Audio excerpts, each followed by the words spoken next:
இதை பார்த்தீங்கன்னா தெரியும் உங்களுக்கு. இங்கே தான் ரொம்ப நாளாக கபடி ப்ராக்டிஸ் பண்ணிகிட்டு இருந்தோம்.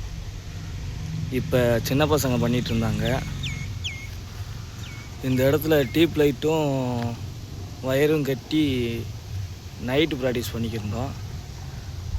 அந்த வயரையும் டியூப் லைட்டையும் எவனோ களவாண்டு போயிருக்கான்.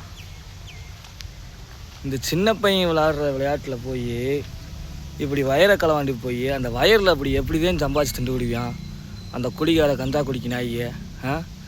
இதே காசு வேணும்னு கேட்டால் கூட 150 வாங்கிட்டு போய் கூட ஏதாச்சும் குடிச்சிட்டு வந்தோன்னா இந்த வயரில் அப்படி எம்முட்டு கிடச்சிட போகுது. இந்த எச்சக்கலை நாய்களுக்கு அப்படி எம்முட்டு தான் கிடைக்கும் இந்த வயரில். இதை விற்று திங்கிற அளவுக்கு அவ்வளோ காசு இல்லாமல் பஞ்சம் பணிஞ்சு போய் கிடக்காங்களா? அப்படி கூட சம்பாதிக்கிறவங்கள்ட்டி அவன் என்ன ஆம்பளை? இதை விற்று திங்கிறதுக்கு வேறு தொழில் பண்ணலாம்ல. இதை பார்த்தீங்கன்னா இந்த வீடியோவை ஷேர் பண்ணுங்கள். அந்த பரதேசி பஞ்ச நாய்களுக்கு இந்த வீடியோ போய் சேரட்டும். எச்சக்கலை நாய்க, கஞ்சா குடிக்கு பரதேசி நாய்க.